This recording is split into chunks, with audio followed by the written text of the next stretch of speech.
you have 2 weeks to complete this assignment. What I want you to do is research a famous mathematician.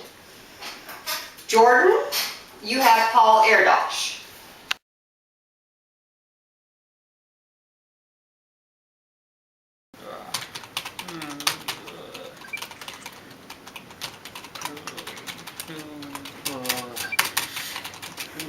Who's this guy?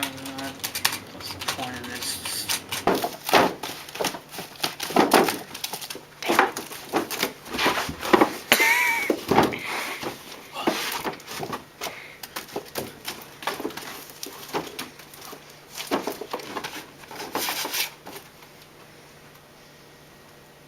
Erdos.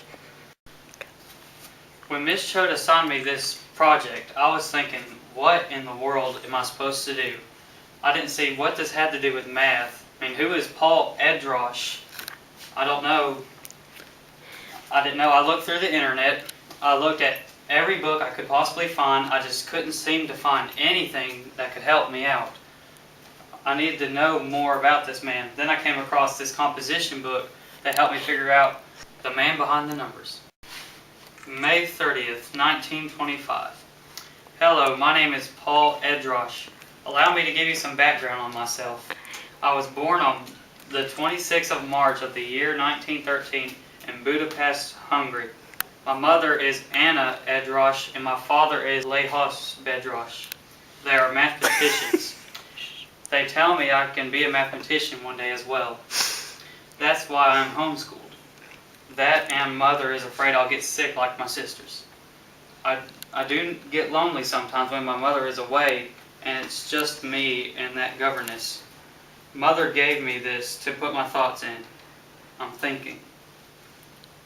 Erdos showed signs of being a great mathematician from a young age. He discovered negative numbers on his own and by 3 already multiply 3-digit numbers and calculate how many seconds someone had been alive. On August 18th, 1925, he writes, "Today Mother had to work. I hate that governess. I followed Mother. Someone had a problem on the board, so I solved it for her. Then I went to find Mother because my shoe untied itself. That lady with the problem came running up to Mother showing her the problem I had done for her. She said I was very smart. Mother agreed." At 16, Erdos' father introduced him to his 2 favorite subjects, infinite series and set theory. As a teenager, he became a dedicated solver of problems proposed each month in Komau, a math magazine for secondary schools. And in 1934, he was awarded a doctorate in mathematics. He talks about it in one of his entries. September 28th, 1934. Today I got my doctorate in mathematics from the University of Pazme, Peter. I've also decided to go to Manchester, England, because it seems to be getting very restricted here and I've been able to do my mathematics. It saddens me to leave Mother here, but if I stop doing math, I die. June 6, 1938. I had accepted a scholarship at Princeton University in the U.S. and decided to go see Ron. I showed up in my usual manner and declaration that my brain is open. We talked for a while when he brought up if I was still drinking obscene amounts of coffee and taking the amphetamines. I said, of course I am, quoting my colleague Alfred Rennie, that a mathematician is a machine for turning coffee into theorems. Graham bet me $500 that I couldn't go a month without using any amphetamines. We'll see.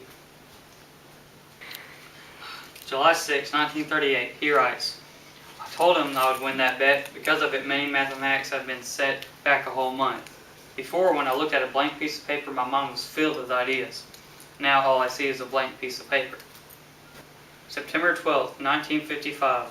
I went to give a lecture at a college today when the staff kindly told me that to give a lecture, one must first be a staff member. And to be a staff member, I had to solve 7 problems. They let me use the library and I began to work. I felt quite confident, however, I could only solve 5 of the problems.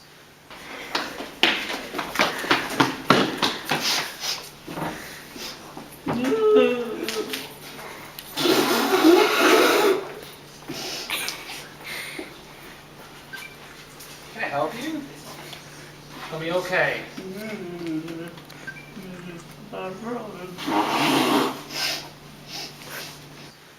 still devastated by it. This was a practical joke by the staff of the school. They had given him 7 unsolved problems and told him to finish them or he couldn't give his lecture. 7 unsolved problems, and he solved 5 in 2 hours. Erdos was a strange man, to say the least. He had odd little quirks like calling children espelons, women bosses, men slaves, and believing that to physically die was to leave. To stop doing math was to die. Erdos loved to solve problems, but not in a long, complicated set of steps that somehow spit out proof. He wanted to show proof in an elegant yet elementary way. This short presentation doesn't do Mr. Erdos justice. He proved the prime number theorem in a simpler way and helped with the development of the Ramsey theory and probabilistic method, to name a few. Really, I'm just an Algebra 2 student who hasn't even begun to scratch the surface of mathematics and knows very little about Erdos' work, so I'm not the best person to tell you about the man. But I do have a deep respect for him and his contributions to the world, even if I don't fully understand them.